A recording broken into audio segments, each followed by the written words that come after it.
안녕하세요. 아이디어 컨설팅 연구소 아이디어 컨설턴트 유상석입니다.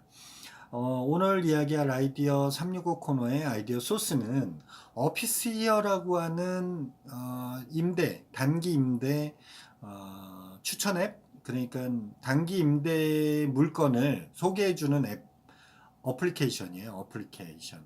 오피스 히어. 호텔 예약만큼 우리가 이야기하는 그 에어비앤비 같은 모델 있잖아요. 에어비앤비가 어떻게 보면 숙소를 공유 경제를 통해서 저걸 해주는 거면 오피스 히어는 그 일종의 중심 상권에 있는 점포에서 데드 스페이스, 죽어 있는 공간을 단기로 임대를 해주는 그런 부분인데, 쉽게 이야기하면 우리나라식으로 이야기하면 샵인샵이라고 개념에서 생각하시면 됩니다. 예를 들어서 이렇게 생각해 보세요. 특 A급 상권이라고 하는 데는 어느 나라든 임대료, 보증금 뭐 이런 것들이 비쌀 수밖에 없어요. 그쵸?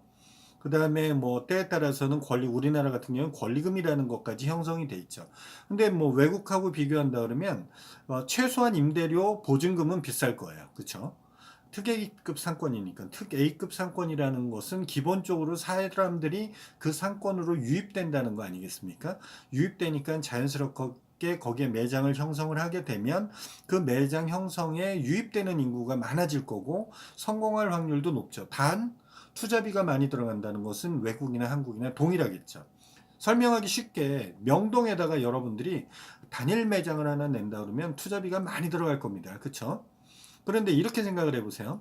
명동에다가 매장을 하나 한 A라는 브랜드가 있는데 그 매장에서 예를 들어 테이블 두세 개 정도는 없어도 될 것 같다라고 생각해서 거기에 오피스 히어라는 어플리케이션을 이용해서 거기에 매장 등록을 하게 되면 전문가가 와서 공간을 확인하고 그 공간에 맞게끔 사진 촬영을 하고 이런 것을 오피스 히어라고 하는 앱에 등록을 시켜 놓으면 명동의 어느 브랜드 샵 1층에 어디 코너에 있는 평면적으로 이렇게 보여줄 수 있겠죠.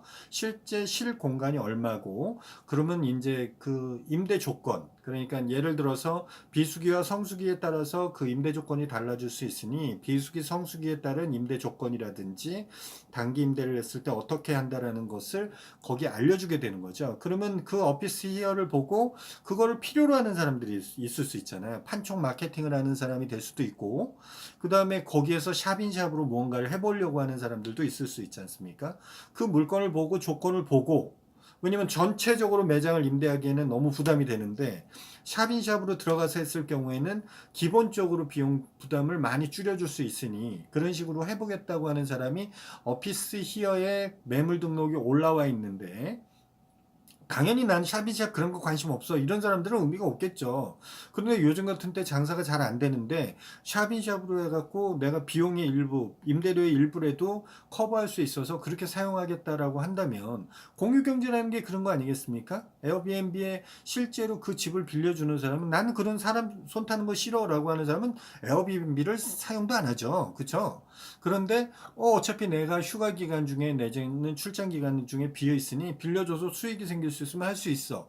우버도 마찬가지잖아요. 내가 어차피 내가 사용하지 않는 시간 동안에 무언가를 공유할 수 있으면 그렇게 된다고 얘기하는, 공유를 해주고 대가를 받는 거잖아요.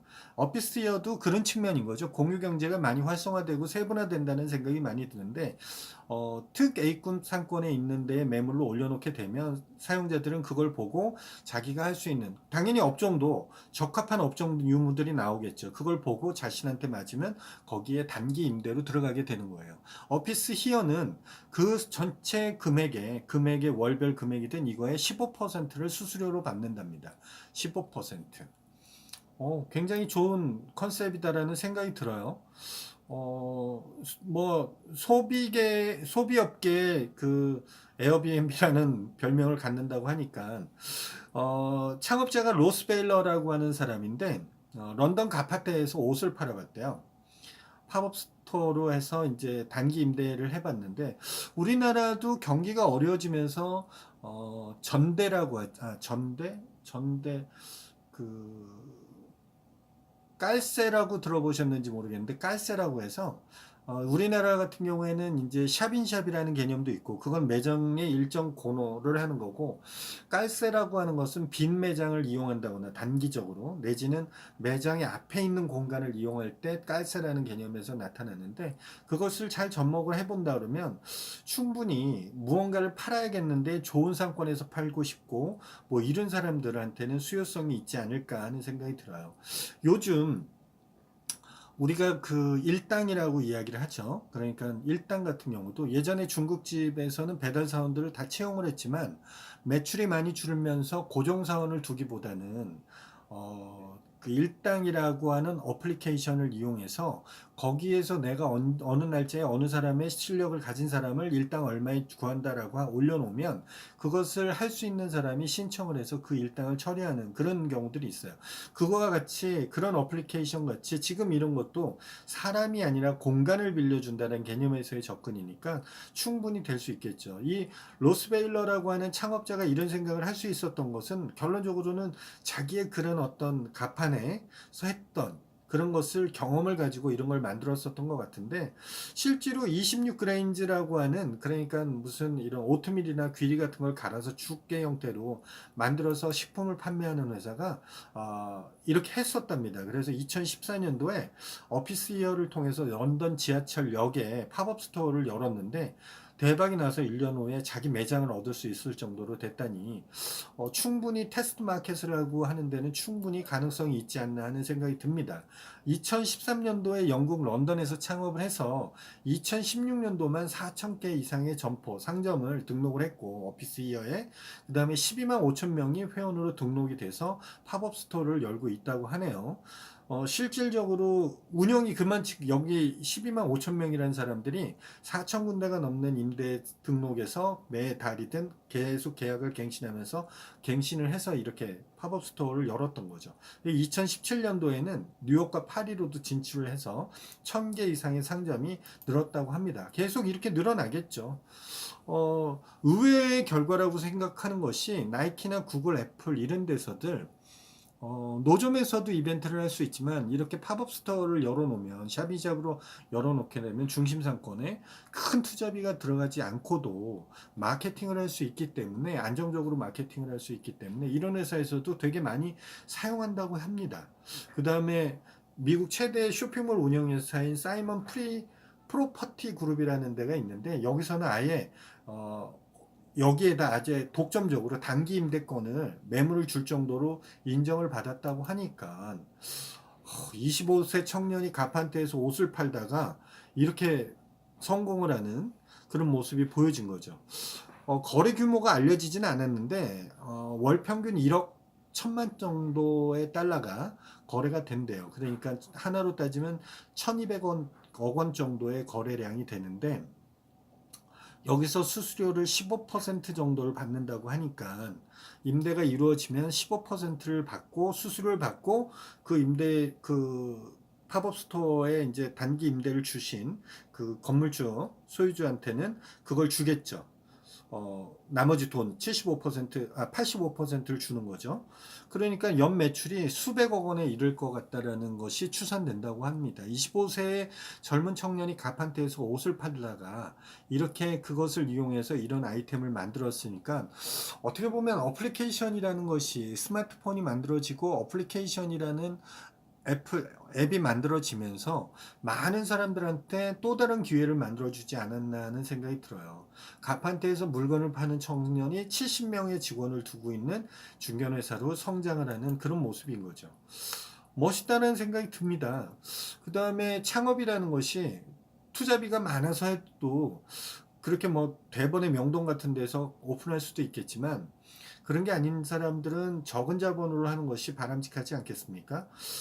그런 측면에서 이런 것을 연결해주는 소매점의 에어비앤비라고 하는 이런 것을 만들어줄 수 있는, 이런 렌탈을 만들어주는, 연계할 수 있는 이런 어플리케이션, 충분히 가능성이 있다라고 생각을 합니다. 충분히 가능성이 있죠. 뭐 가능성이 없어도 어피어 히어 같은 경우에는 이미 성공하고 있는 가도를 달리고 있다라는 게 실적으로서 검증되고 있는 거 아니겠습니까? 우리나라에는 이런 것이 있는지는 모르겠지만 뭐 요즘 뭐 사무실 빌려주는 네모라는 앱도 있고 그다음에 부동산들 빌려주는 뭐 직방이나 다방이나 뭐 여러 가지 앱들 기존의 부동산 네트워크를 가지고 계신 분들이 이렇게 운영하시는 앱들이 있죠. 그래서 요즘 사람들은 뭐 실질적으로 그런 거를 통해서 많이 빨리 이렇게 새로운 집도 구하고 이런 것들이 가잖아요. 뭐 스마트폰 시대에 당연한 거 아닐까요? 그렇게 바뀌어가는 것이. 음. 예, 그런 것처럼 이렇게 틈새, 이 어피어 히어 같이 이렇게 틈새, 단기 임대라고 하는 샵인샵이라고 하는 이런 임대에 대해서 할 수 있는 것을 해준다라는 어떤 아이템이 있다는 것도 굉장히 재밌다라는 생각이 드네요. 다양하게 만들어질 수 있는 것 같아요. 에어비앤비가 하나의 어떤 렌탈 문화의 공유 경제를 만들었으면 저번에 방송에서도 나간 것처럼 빈 임대, 비어있는 집을 호텔과 같이 해서 에어비앤비 고객들의 불만족스러운 점들을 케어해주는 호텔적 수준으로 케어해주는 공유 경제 시스템도 있었고 뭐 여러 가지들이 있잖아요. 오늘은 이렇게 단기 임대를 샵을 단기 임대해주는 이런 아이템을 또 설명하게 되는 것 같은데요. 어피어 히어라고 하는 어플리케이션에 대해서도 여러분들이 아이템에 대해서 어플리케이션으로 승화된 아이템에 대해서 관심을 가져보는 것도 굉장히 좋을 것 같다는 생각이 듭니다. 카피캣이라고 그러죠. 따라가는 거. 따라가는 것이 뭐 특허적 요소가 있으면 분쟁의 소지가 있지만 그렇지 않은 부분들이 있다면 따라서 만들어 보는 것도 우리나라에도 충분한 수요가 유발될 수 있다라고 저는 생각을 합니다. 그렇기 때문에 법률적 검토를 거쳐서 따라해 보는 것도 나쁘지는 않다라고 저는 개인적으로 생각하는 관점이니 참조해 보시기를 바라겠습니다. 어플리케이션 얘기할 때 제가 이런 이야기를 간간히 해요.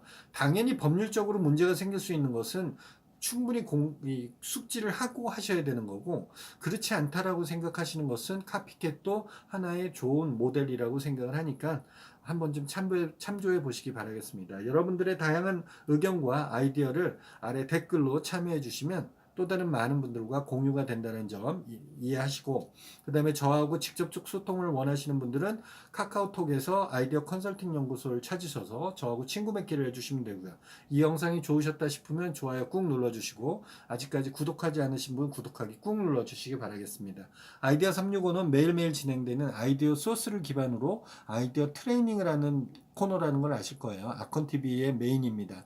내일 이 시간에도 또 다른 아이디어 소스를 가지고 여러분을 찾아뵙도록 하겠습니다. 내일 이 시간에 다시 뵙겠습니다. 내일 뵙겠습니다.